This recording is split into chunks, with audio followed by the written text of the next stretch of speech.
Hey there, guys. Alright, today we are back with some more of the Great War. On to week 133. Bulgaria digs in at Doiran. The final blow against the Senussi. I have no clue who the fuck the Senussi are. Before we dive in, make sure you go and check out the links in the description box below. I would love it if you joined the Discord and followed me over at Twitch. Okay. The Senussi. Who are the Senussi? Have we talked about them before? I don't remember them. Okay. So let's just dive in. The war has grown larger and larger, Woo. and ever more countries have joined the fight. And this week, one neutral nation takes one big step closer to war. This week, the United States breaks off diplomatic relations with Germany. Dun dun dun. Guys, do you think the USA will go to war with Germany? I don't think so. I don't think they're gonna do it. It'd be like so crazy. It would be such a plot twist. I'm Indy Nidell. Welcome to the Great War. Last week, Germany declared unrestricted submarine warfare, where any ship in the war zone is subject to being sunk on sight without warning. There was scattered small action on all the European fronts and more political turmoil in Russia as the foreign minister resigned. Let's jump right in with the big news of the week. On February 3rd, 1917, the United States of America severed diplomatic... Okay, so this is the first week of February. Last week, for some reason, I thought the previous episode we were already in February. No, this one is in February. I really should pay more attention to the thumbnails because they say what week it is. I don't pay attention. Diplomatic relations with Germany and their respective ambassadors were recalled. This was an inevitable consequence of Germany reintroducing unrestricted submarine warfare. So the Russian Revolution, well, the February Revolution, is gonna happen real soon. Which violated the agreement reached after the sinking of the Sussex in 1915. Now, no shipping in the war zone is safe from sudden death. American President Woodrow Wilson Fuck Woodrow Wilson. told Congress that if American lives were taken, he would ask for the means to protect them. He also encouraged other neutrals to break off diplomatic ties with Germany. Most didn't, though Brazil, China, Chile, and Argentina sent notes to Germany that they would follow suit if threats to their shipping were carried out. Still, the first American ship sunk after the proclamation of the first was the freighter Housatonic on the 3rd. Before sinking the ship, the submarine crew gave warning, allowed the Housatonic's crew to man the boats, and then towed them 150 kilometers towards land. A British patrol vessel appeared, and the sub fired a signal to get its attention before disappearing beneath the waves. Under the new rules, though, the Housatonic should have been sunk without warning. This might seem promising, but it turned out to be an act of grace extended toward a neutral ship that left its home port before unrestricted warfare went into effect. It was not repeated. The British ship Evestone was sunk and its crew was shelled by the sub as they took to the boats. The captain and 3 seamen, 1 an American, were killed. Something that really was a flagrant violation of the Sussex Agreement was the torpedoing of the anchor liner California off the Irish coast with 230 people aboard, including some Americans. There were no American casualties among the 41 victims, but attacks on passenger liners without warning, regardless of the menace to American lives, were the centerpiece of the crisis between Germany and America. The California sank in 9 minutes, and no effort was made to save the victims. This overt act, the specific kind of overt act that Wilson said he was waiting for before any open enmity broke out, brought the breaking point nearer. The Japanese Prince and the Mantola were sunk without warning, and though they were British steamers, there were 30 American cattlemen on the Japanese Prince, who were all rescued, and an American doctor on the Mantola, who also survived. These acts were acts of war, and were reasons enough to declare war. But for now, Germany's single offenses were being overlooked. But what will the cumulative effect be? This was something that was just beginning, but something else was just finished. I can't remember when the USA actually declares war on Germany here. Is it early into 1917? I think it has to be because I think it takes a while for the US to build up, but I think the first US troops are on European shores by the end of 1917.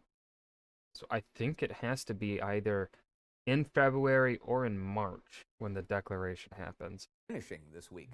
On the Libyan front, perhaps the most forgotten front of the war, Ottoman-backed Senussi tribesmen had Oh, these people! Yeah, okay. Yeah, I remember them now. He talked about them back in 1914, 1915 maybe.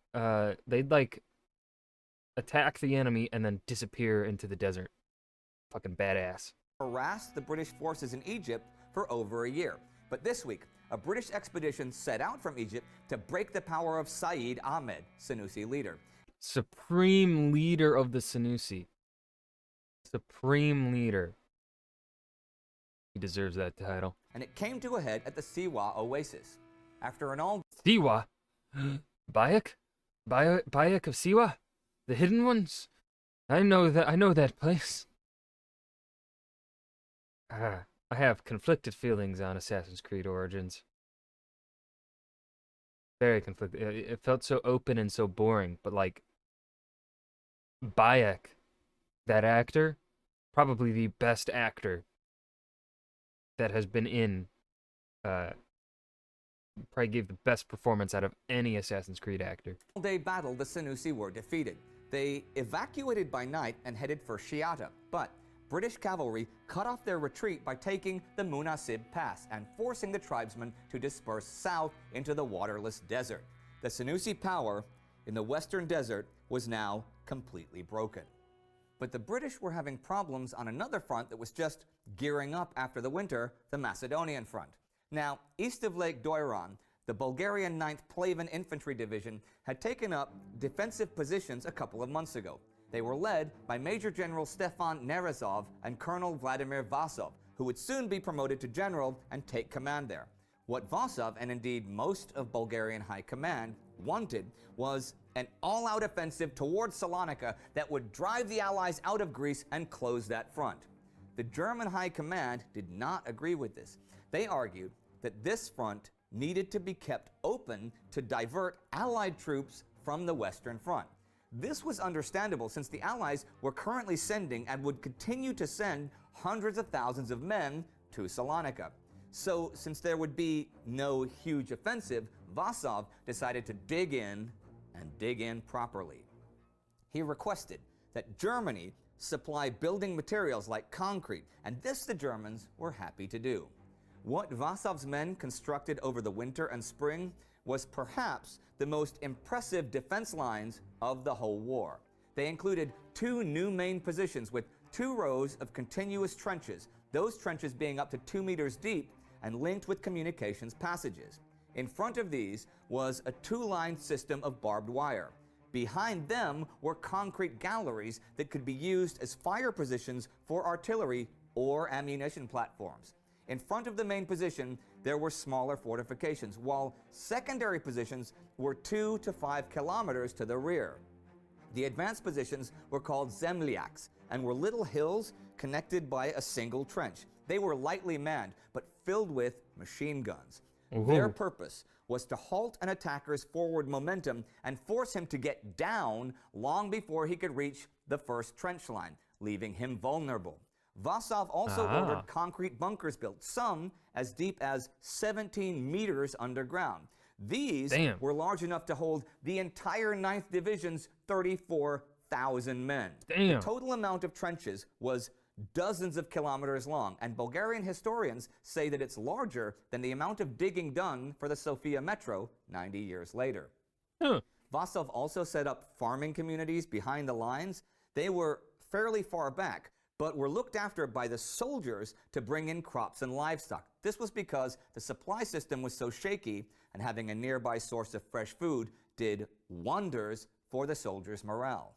The British had no idea about all of this until this week on February 9th, when they attempted to storm Bulgarian positions. They did have small initial success, but the counterattack completely repulsed them. It also left them thinking about just what they would have to do to break the Bulgarian defenses.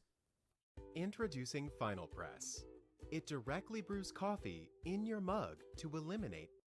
Interesting to see defenses on relatively new fronts being built up to match those of the long stalemate on the Western Front, where small attacks continued this week. On the 3rd, east of Beaucourt and north of the river Ancre, the British advanced 500 meters in a front over a kilometer wide, taking 100 prisoners. The next day, in the same region, the British took 500 meters of trenches and 100 more prisoners. On the Italian front, there were similar skirmishes. On the 6th, there was intense artillery fighting in the Astico Valley. In the Sagana Valley, an Austrian detachment trying to... Man, for the last 2 weeks here, there's just been fighting and fighting. Like, it feels like there's been more fighting. You know, like, we're hearing more about it lately. take Italian positions on like Monte Maso was routed, leaving their guns and ammo on the ground as they fled. The following day in that valley, the Austrians tried again on the right bank of the Brenta, but Italian infantry and field batteries were too much for them. While on the 9th, east of Gorizia, the Austrians attacked Italian positions. 1,000 Italian prisoners were taken. And here are a couple of notes to end the week. On the 4th, Mehmed Talat Pasha became new Ottoman Grand Vizier when Said Halim resigned for health reasons. This is roughly equivalent to Prime Minister. Talat had served as Minister of the Interior and Minister of Finance and is one of the 3 pashas that pretty much ran the Ottoman Empire during the war. It was he who ordered the arrest and deportation of Armenian intellectuals in Constantinople in April 1915 that is usually seen as the official beginning of the Armenian genocide. And that was the week. The Senussi tribesmen broken in North Africa, the British running up against unexpectedly strong Bulgarian fortifications in Macedonia, some small skirmishing in Italy and the West, and a new Ottoman prime minister, and the US breaking off diplomatic relations with Germany, and Germany sinking vessels with neutral American civilians aboard. So what would follow? It seems there are 3 choices for the United States. Do nothing and let your people be killed, which was unacceptable. Stop shipping, stop trade, including the lucrative trade with the Entente powers, and limit the rights of your people to travel the seas, which was what much of Congress actually considered, but Wilson rejected, so it was also unacceptable. Or go to war and fight back. So starting this week, it looks like the war is going to get even larger and even bloodier. Madness. If you want to learn more... And that was Great War Week 133. Bulgaria digs in at Doiran, the final blow against the Senussi. Got nothing to add here at the end. This was a not so talkative episode. I feel like there wasn't really too much here to chime in on as opposed to the previous week. But I hope you guys enjoyed. Remember to hit that like button and subscribe for more, and I will see you guys in the next video. Peace.